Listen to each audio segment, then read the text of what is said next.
Hello everybody, this is Nathan Witt. You probably remember me from the original Dice Saga.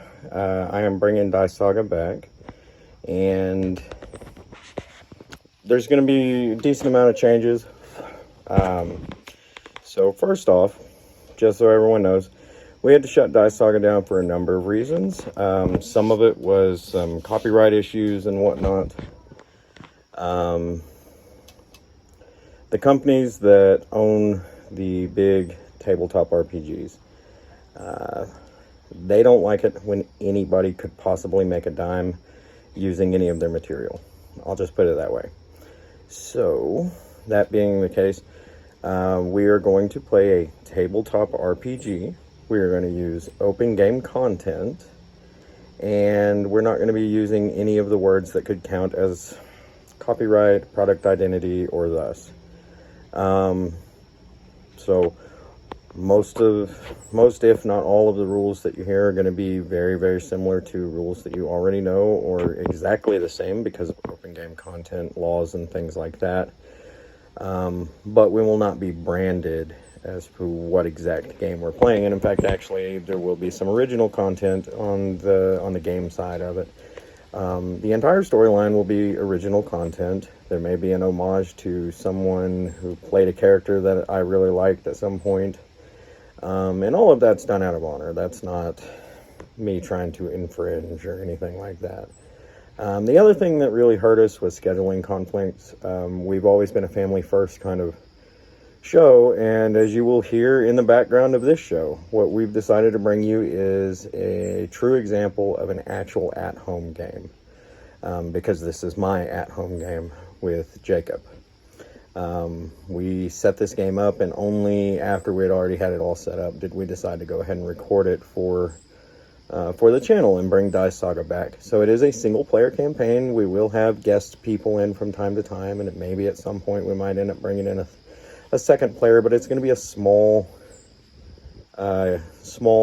character-based campaign with a lot of RP and a good deal of story involved. And that's how I run my at-home games. We're not going to do the big production. We may at some point use the game table, but in these first couple of episodes, we're going to be at my kitchen table. I am still using the background boards and the miniatures and all that stuff, of course.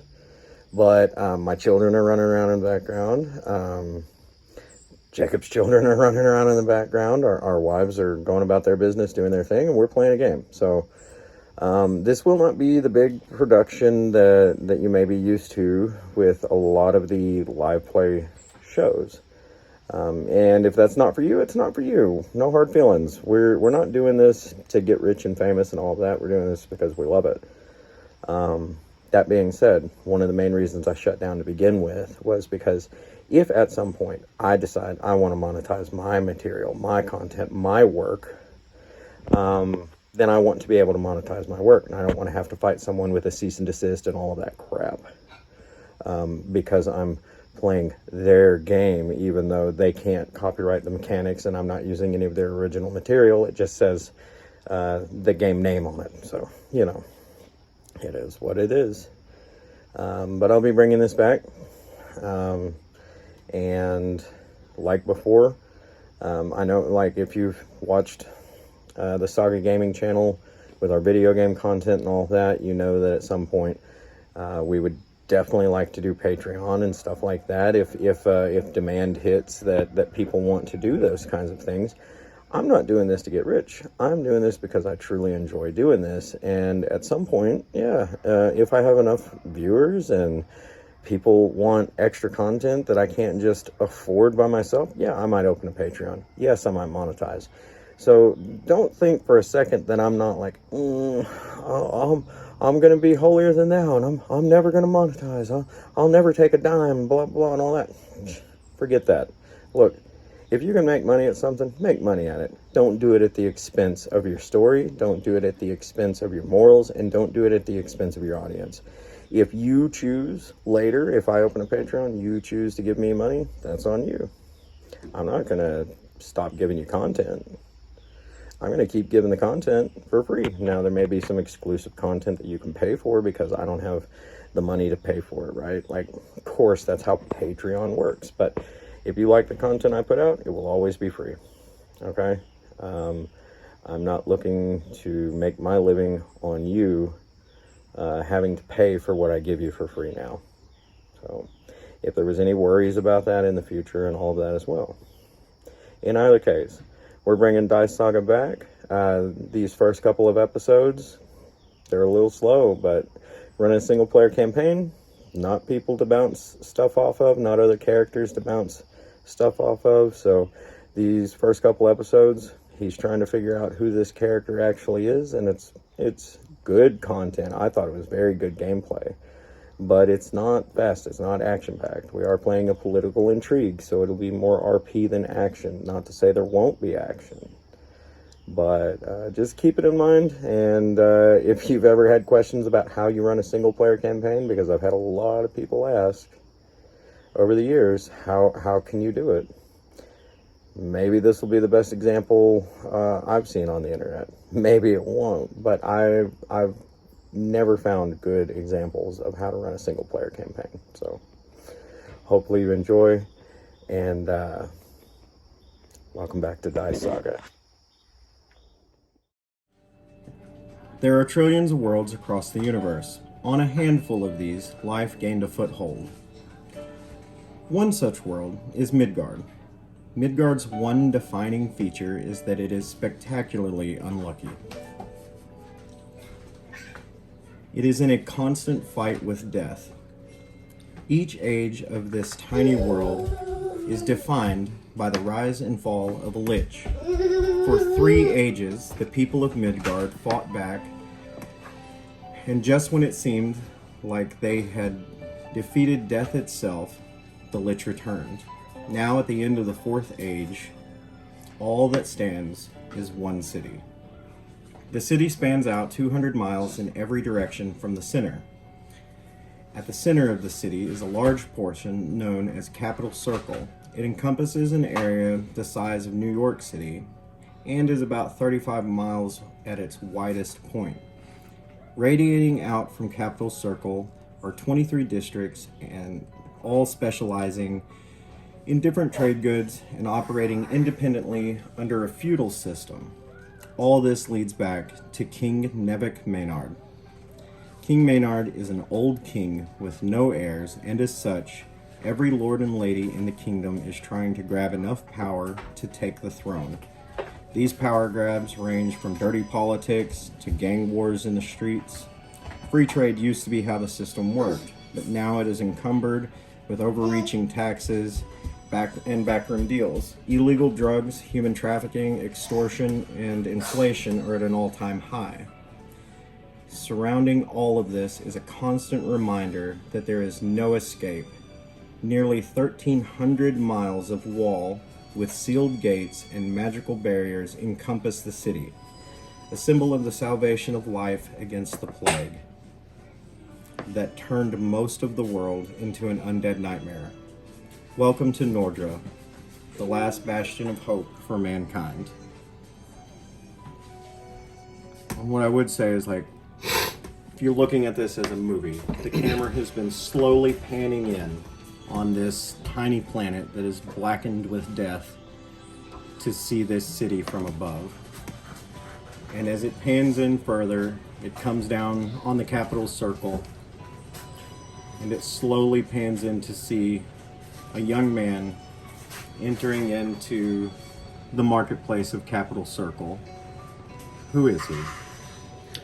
You see this young fire genasi. His name is Donte Graystone. He's eagerly walking towards the market. He's got this empty bag slung over his shoulders. His black hat keeps the sun from his eyes as he walks through the streets. You can see a district watch badge on his belt, showing him to be a sergeant of District 13. And he has a rifle slung over his back and a pepper box holstered at his side. Looking at him, you see a man that's all business, until you look a little closer. A glint of humor in his eye and excitement rings through. If you could see in his mind, you'd see how eager he is to actually get to the tinkerer's stance. He's been waiting on parts forever, and coming to this market is almost the only upside to being drugged to the capital by his father.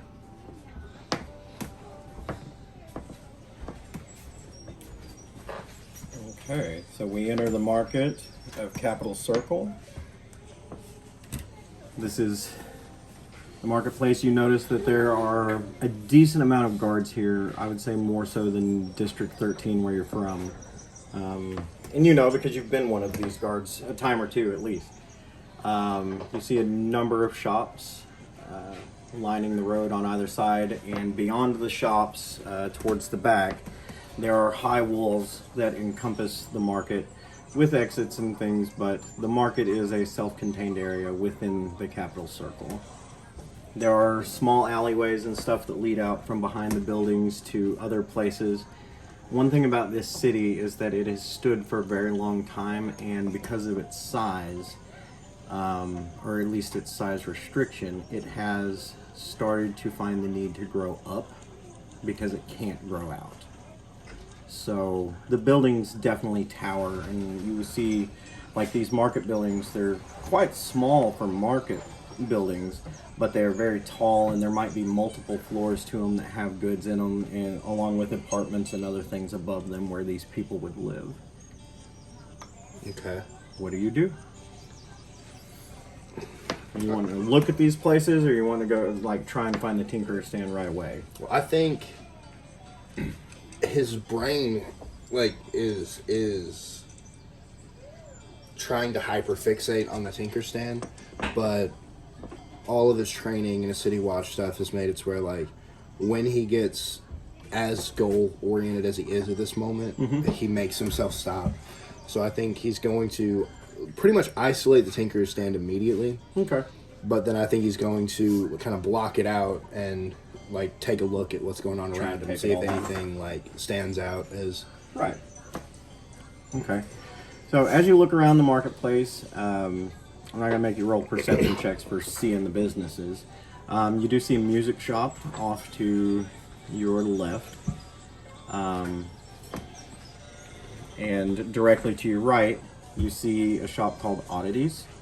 Not sure what it is, but there are odd things in the windows, different weird looking things that look very old. Beyond that, you see a shop called Animals Emporium, and there are birds in the windows, in cages. You see a large snake in a tank, and so on. It's a pet shop. Across the street from Animals Emporium, there is I wouldn't say it was a well-lit shop. Now you're in the middle of the day, so you can see the outside, but the windows seem to be soot covered, I guess, on the inside, so you can't just see through the windows. And it is just called Salvage. Beyond the pet shop, there is a vacant shop. It has a sign that says for lease, and contact information and all of that. There is an alchemist shop across from the vacant store. It'll be here. And it just says potions in a really oddly written script. Beyond the vacant store, there is an armorer's shop. It's just called Arms and Armor.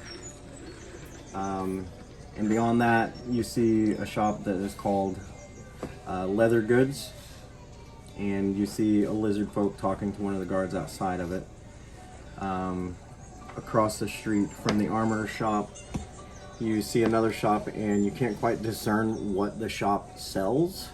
It's just called Freelance. And beyond that, you see one that says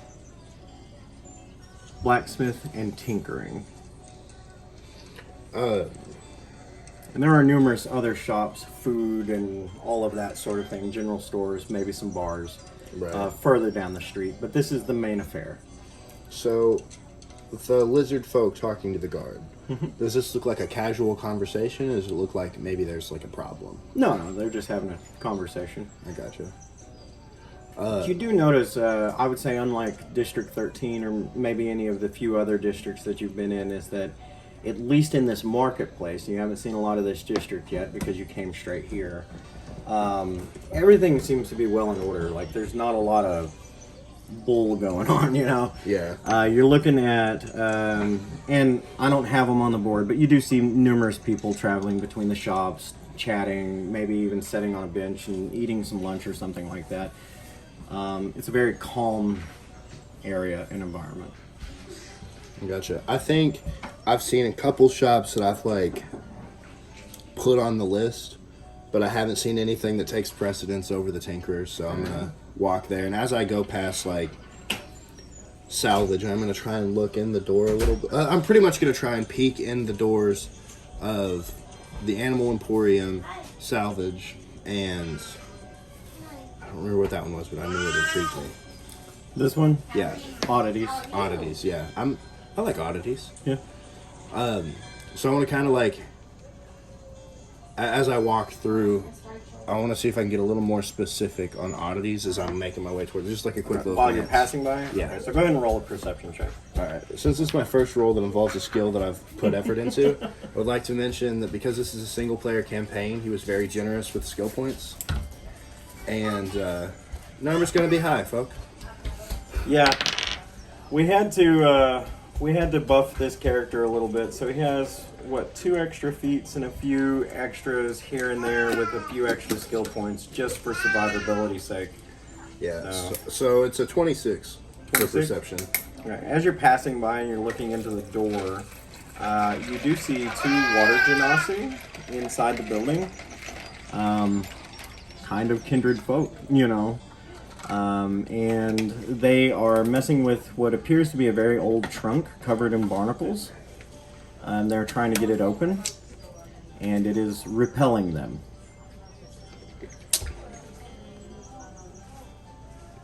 Magically. Like you see they're trying to open it, and the male of the two, there's a male and female in here, and the male gets thrown backwards by what you view as a magical burst of energy. It doesn't look like a trap. It just looks like it doesn't want to be opened. So I could use a utility shot on this, right? Possibly. Yeah, like, I mean, I'd have to roll for it and everything. Well, no, what I'm saying is it would depend on if it's a lock or not, because I think utility shot will unlock a lock, right? Yeah. But it does say that I can use it on a magic lock. Yeah. Just saying. It would depend on whether or not this chest is locked or just doesn't want to be opened. I got you. With your roll, I would say that you have an inkling that it's possibly not that it's locked. That it's possibly actively trying not to be opened. I got you. Well, I'm going to definitely put them on my list to go through. Okay. I'm going to make my way a little bit closer, and I'm going to try and peer through the walls of oddities again as I'm walking by. Through the windows in the door? Yeah. All right. A 26. Okay. We're off to a consistent start. Yeah. As you walk by the pet store, you're looking through the windows, and I mean, every manner of pet that you can think of that you're seeing. I thought you were looking through the pet shop. Sorry. Oh, okay. No. Yeah, I didn't mean to interrupt. I was just like, No, you're fine. like, wrong store, homie. So the windows are indeed soot covered, but the door itself, you can see through the door. As you look through, what you're seeing is what appears to be very, very old equipment. Indeed, salvage. I'm not going to say you get a sense that any of it is necessarily magical, but some of this equipment is older than this city.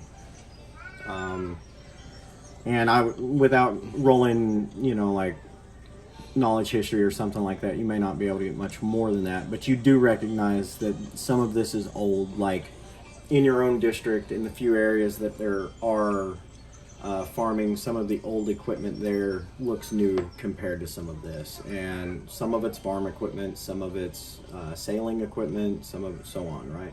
Right. You do know, you haven't been there, but you do know that a section of this city's wall is built into the ocean. So there is a decent amount of sailing that goes on. It's just not a massive, huge spot. It's literally there for fishing, so and sustainability of the city. So I'm gonna move closer now. Before I go into the Tinkerer's shop, I want to, I guess, verify some stuff. Yeah. This is the capital city, so the Tinkerer here should be, like, pretty good. He's very good, yes. That being said, he does split his time between a blacksmith's forge. Right. So my question is, have I heard of him? Like, do I know who he is? You would have heard of him, yeah. Have we met before? I don't think you probably would have met before. He doesn't really leave. And you've been to the capital circle before, but more so when you were a child. Right. So my follow-up is, has he heard of me at all? Possibly. Okay. I'll roll to see. All right. I want to go ahead and ding my way through this door. Okay. So what's going on in here? Okay, so as you enter the shop, you do see one wall that is covered with an assortment of firearms. On the other wall, there is an assortment of swords and daggers and scythes, all kinds of things of that nature. But this is a weapons store. Towards the back of the store, you see a large earth elemental. He's primarily made of stone. He has crystals coming out the top of his head.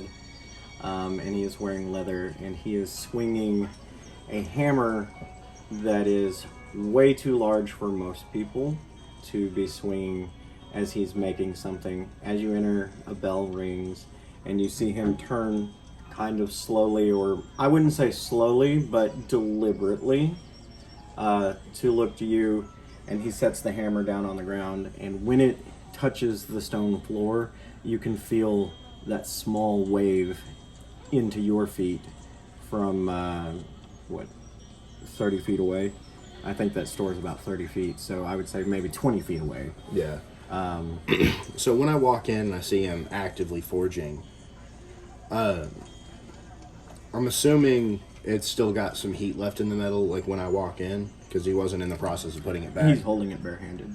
So I'm just gonna kind of like basically be like, finish your heat, like don't waste the whatever. Like, oh, it's like fine. Before he this particular project is just something I'm working on. As you can see, my shelves are full at the moment, so this is for me. What can I do for you, youngster? I'm actually looking for some particular components. I sent a missive ahead with my order. We get numerous things in. What would be the name on this? Graystone, sir. Graystone.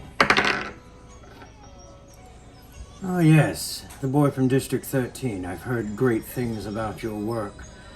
I believe I've seen one of your original pieces in here before. Thank you, sir. I've been tinkering with... As you say this, he goes over and he opens a case and he's like, ah yes, just 3 weeks ago, and he pulls up a pistol that you made, and it has your mark on it.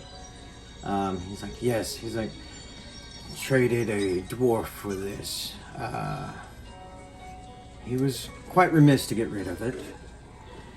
I don't know if you remember all of your pieces, but this one was quite interesting to me. The gear work on the side of it. Not seen that before.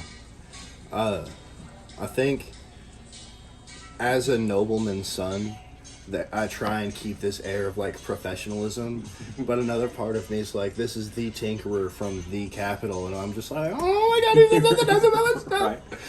Right.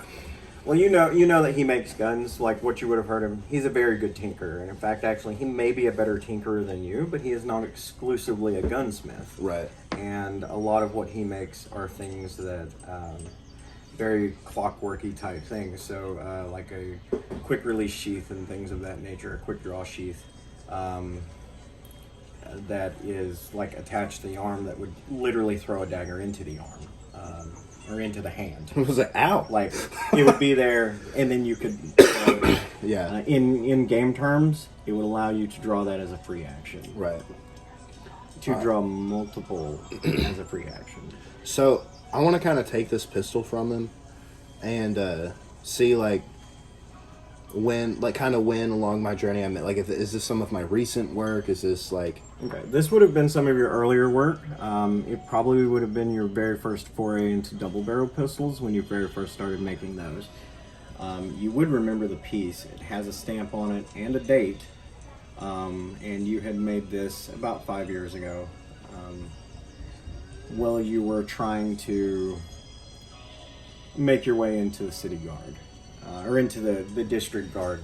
Yeah. And you were basically, you were making certain weapons for some of the higher ups as a means to try to get your face known. Right. Okay. You wouldn't have sold this pistol. It would have been given to one of the captains. So I'm gonna ask, like, out of curiosity, you said you traded the dwarf for it. What'd you trade him for? Like, what'd he get out of it? You got a very fine war hammer out of it, and as you know, dwarves tend to do better with that sort of thing. That being said, the war hammer that he got, I added some flair to. So, he did not have the coin, and I saw the pistol. It was on his belt. It took quite a bit of talking to get a hold of it, but craftsmanship like this, I couldn't pass up. I'm Steen, by the way. Donte. It was nice to meet you. It is nice to meet you. And I want to kind of like pull out my pepper box and kind of like go to present it to him. Be like, this is my latest working project. Okay. He takes it from you and examines it. Actually, I'll roll. I have his stats. I can tell you what his engineering is. Tell me what his engineering is. I'm not telling you what it is, but You just said you would. I mean, I can tell you what he rolled. Where is he? Okay. So he rolled a 32.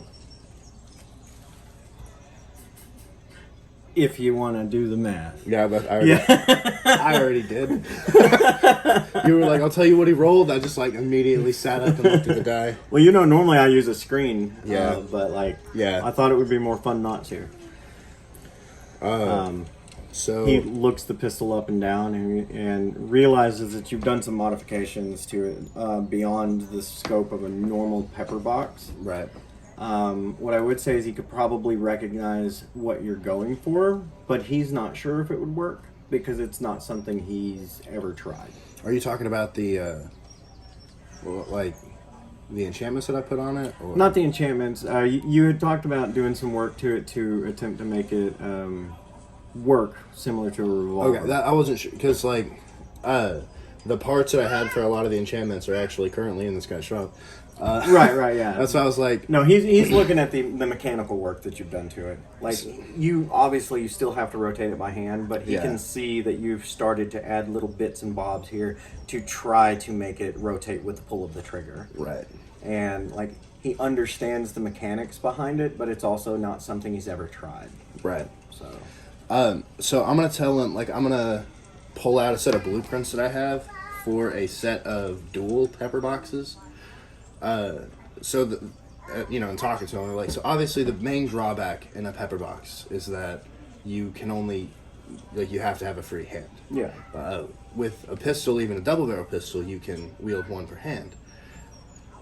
The left-handed pepper box in this set of twins revolves counterclockwise, and the barrels themselves have small fins that extend out so that once you fire each round, you can catch them on each other's fins and rotate both of them for the next round. And it's something that I've not had the materials to build yet, but I was wondering what you thought about the design. Right. I think it would work, or at least it could work. I could see possibly problems within the mechanism itself, like if it didn't get lined up properly. Right. Rotating it by hand, you can feel the click. It might work. The fun part about experimentation is that you don't know that it fails until it blows up in your face. So, as we're kind of talking, the one that I've been excited about is as he's talking, he's handing me his order and I've paid for it and everything. We're just kind of talking over designs. I'm absent-mindedly just as we're having a normal conversation, I just start messing with this like as I'm talking to him, and I think I'll probably have like the flaming edition on my pepper box before I walk out of this, just like as I'm talking to him and everything. So those additions will actually be like oils that you rub into the weapon, right? And the magic properties of that oil will sink into it. So it's like a gun oil that has that spell cast into it, and add the flaming properties. I gotcha. Yeah.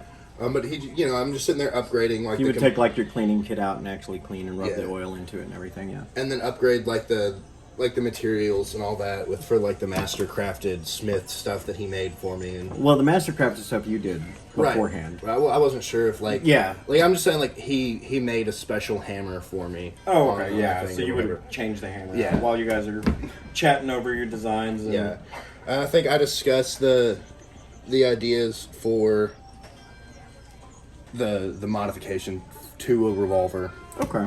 and go from there. And you guys have some good conversation about that. He also, before you leave, he will hand you a schematic of his own for a weapon that he's designing, and he just it's like, when you have time, look over it and see what you think. I can't get it to work exactly.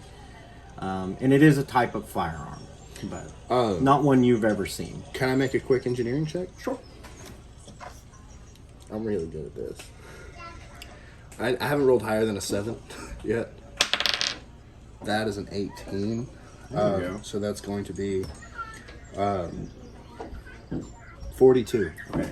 What you're looking at is probably the most complicated schematic you have ever seen in your life.